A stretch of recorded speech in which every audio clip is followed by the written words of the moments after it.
حضرت عائشہ رضی اللہ تعالی عنہ فرماتی ہیں کہ ہم حج کے ارادے سے نکلے۔ جب ہم مقام صرف میں پہنچے تو میں حائضہ ہو گئی اور اس رنج میں رونے لگی کہ رسول اللہ صلی اللہ علیہ وسلم تشریف لائے۔ آپ نے پوچھا، تمہیں کیا ہو گیا ہے؟ کیا حائضہ ہو گئی ہو؟ میں نے کہا ہاں۔ آپ نے فرمایا، یہ ایک ایسی چیز ہے جس کو اللہ تعالیٰ نے آدم کی بیٹیوں کے لیے لکھ دیا ہے، اس لیے تم بھی حج کے لیے افعال پورے کر لو، البتہ بیت اللہ کا طواف نہ کرنا۔ حضرت عائشہ رضی اللہ تعالی عنہا نے فرمایا کہ رسول اللہ صلی اللہ علیہ وسلم نے اپنی بیویوں کی طرف سے ایک گائے کی قربانی کی۔ صرف ایک مقام مکے سے 6-7 میل کے فاصلے پر ہے۔ صحیح بخاری حدیث نمبر 294۔ حضرت عائشہ رضی اللہ تعالی عنہا نے فرمایا، میں رسول اللہ صلی اللہ علیہ وسلم کے سر مبارک کو حائضہ ہونے کی حالت میں کنگھا کیا کرتی تھی۔ صحیح بخاری حدیث نمبر 295۔ حشام بن عروہ نے عروہ کے واسطے سے بتایا کہ ان سے سوال کیا گیا، کیا حائضہ بیوی میری خدمت کر سکتی ہے یا ناپاکی کی حالت میں عورت مجھ سے نزدیک ہو سکتی ہے؟ عروہ نے فرمایا، میرے نزدیک تو اس میں کوئی حرج نہیں ہے، اس طرح کی عورتیں میری بھی خدمت کرتی ہیں اور اس میں کسی کے لیے بھی کوئی حرج نہیں، اس لیے کہ مجھے حضرت عائشہ رضی اللہ تعالی عنہا نے خبر دی کہ وہ رسول کریم صلی اللہ علیہ وسلم کو حائضہ ہونے کی حالت میں کنگھا کیا کرتی تھیں، اور رسول اللہ صلی اللہ علیہ وسلم اس وقت مسجد میں معتکف ہوتے۔ آپ اپنا سر مبارک قریب کر دیتے اور حضرت عائشہ رضی اللہ تعالی عنہا اپنے حجرے ہی سے کنگھا کر دیتی، حالانکہ وہ حائضہ ہوتیں۔ صحیح بخاری حدیث نمبر 296۔ حضرت عائشہ رضی اللہ تعالی عنہا نے بیان کیا کہ نبی کریم صلی اللہ علیہ وسلم میری گود میں سر رکھ کر قرآن مجید پڑھتے، حالانکہ میں اس وقت حیض والی ہوتی تھی۔ صحیح بخاری حدیث نمبر 297۔ ام سلمہ رضی اللہ تعالی عنہا نے کہا کہ میں نبی کریم صلی اللہ علیہ وسلم کے ساتھ ایک چادر میں لیٹی ہوئی تھی، اتنے میں مجھے حیض آ گیا، اس لیے میں آہستہ سے باہر نکل آئی اور اپنے حیض کے کپڑے پہن لیے۔ حضور صلی اللہ علیہ وسلم نے پوچھا، کیا تمہیں نفاس آ گیا ہے؟ میں نے عرض کیا ہاں۔ پھر مجھے آپ نے بلا لیا اور میں چادر میں آپ کے ساتھ لیٹ گئی۔ صحیح بخاری حدیث نمبر 298۔ حضرت عائشہ رضی اللہ تعالی عنہا نے فرمایا، میں اور نبی کریم صلی اللہ علیہ وسلم ایک ہی برتن میں غسل کرتے تھے، حالانکہ دونوں جنبی ہوتے۔ صحیح بخاری حدیث نمبر 299۔ حضرت عائشہ رضی اللہ تعالی عنہا نے فرمایا کہ آپ مجھے حکم فرماتے، پس میں ازار باندھ لیتی، پھر آپ میرے ساتھ مباشرت کرتے، اس وقت میں حائضہ ہوتی۔ صحیح بخاری حدیث نمبر 300۔ حضرت عائشہ رضی اللہ تعالی عنہا فرماتی ہیں کہ آپ صلی اللہ علیہ وسلم اپنا سر مبارک میری طرف کر دیتے، اس وقت آپ اعتکاف میں بیٹھے ہوئے ہوتے اور میں حیض کی حالت میں ہونے کے باوجود آپ کا سر مبارک دھو دیتی۔ صحیح بخاری حدیث نمبر 301۔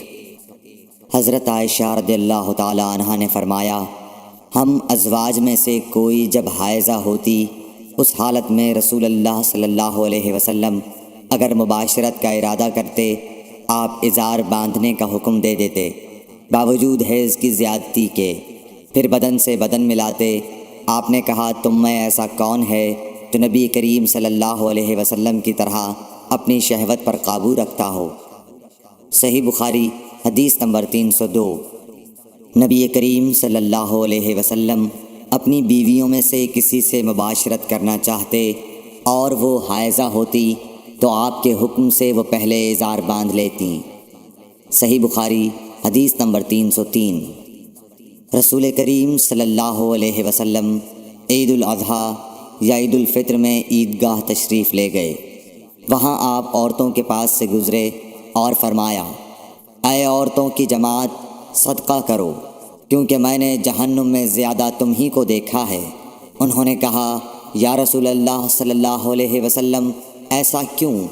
آپ نے فرمایا کہ تم لعن طعن بہت کرتی ہو اور شوہر کی ناشکری کرتی ہو، باوجود عقل اور دین میں ناقص ہونے کے میں نے تم سے زیادہ کسی کو بھی ایک عقل مند اور تجربہ کار آدمی کو دیوانہ بنا دینے والا نہیں دیکھا۔ عورتوں نے عرض کی کہ ہمارے دین اور ہماری عقل میں نقصان کیا ہے یا رسول اللہ؟ آپ نے فرمایا، کیا عورت کی گواہی مرد کی گواہی سے نصف نہیں ہے؟ انہوں نے کہا، جی ہے۔ آپ نے فرمایا، بس یہی اس کی عقل کا نقصان ہے۔ پھر آپ نے پوچھا، کیا ایسا نہیں ہے کہ جب عورت حائضہ ہو تو نہ نماز پڑھ سکتی ہے نہ روزہ رکھ سکتی ہے؟ عورتوں نے کہا، ایسا ہی ہے۔ آپ نے فرمایا کہ یہی اس کے دین کا نقصان ہے۔ صحیح بخاری حدیث نمبر 304۔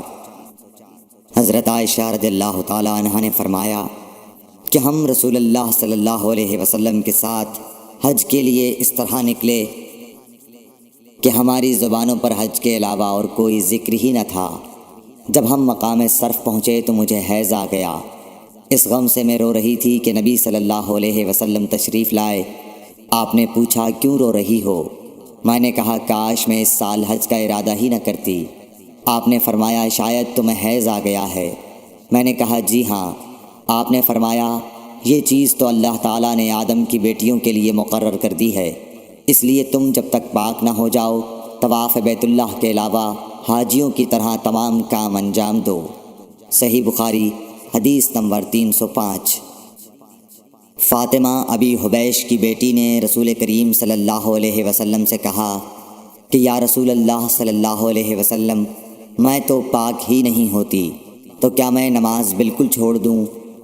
حضور صلی اللہ علیہ وسلم نے فرمایا کہ یہ رگ کا خون ہے، حیض نہیں، اس لیے جب حیض کے دن جن میں کبھی پہلے تمہیں عادتاً حیض آیا کرتا تھا آئیں تو نماز چھوڑ دے، اور جب اندازے کے مطابق وہ دن گزر جائیں تو خون دھو ڈال اور نماز پڑھ۔ صحیح بخاری حدیث نمبر 306۔ ایک عورت نے رسول کریم صلی اللہ علیہ وسلم سے سوال کیا۔ اس نے پوچھا کہ یا رسول اللہ، آپ ایک ایسی عورت کے متعلق کیا فرماتے ہیں جس کے کپڑے پر حیض کا خون لگ گیا ہو؟ تو رسول اللہ صلی اللہ علیہ وسلم نے فرمایا کہ اگر کسی عورت کے کپڑے پر حیض کا خون لگ جائے تو چاہیے کہ اسے رگڑ ڈالے، اس کے بعد اسے پانی سے دھوئے، پھر اس کپڑے میں نماز پڑھ لے۔ صحیح بخاری حدیث نمبر 307۔ حضرت عائشہ رضی اللہ تعالیٰ عنہا نے فرمایا کہ ہمیں حیض آتا تو کپڑے کو پاک کرتے وقت ہم خون کو مل دیتے، پھر اس جگہ کو دھو لیتی اور تمام کپڑے پر پانی بہا دیتی اور اسے پہن کر نماز پڑھتی۔ صحیح بخاری حدیث نمبر 308۔ نبی کریم صلی اللہ علیہ وسلم کے ساتھ آپ کی بعض ازواج نے اعتکاف کیا، حالانکہ وہ مستحاضہ تھیں اور انہیں خون آتا تھا، اس لیے خون کی وجہ سے تشت اکثر اپنے نیچے رکھ لیتیں۔ اور اکرمہ نے کہا کہ عائشہ رضی اللہ تعالیٰ عنہا نے قسم کا پانی دیکھا تو فرمایا، یہ تو ایسا ہی معلوم ہوتا ہے جیسے فلاں صاحبہ کو استحاضہ کا خون آتا تھا۔ صحیح بخاری حدیث نمبر 309۔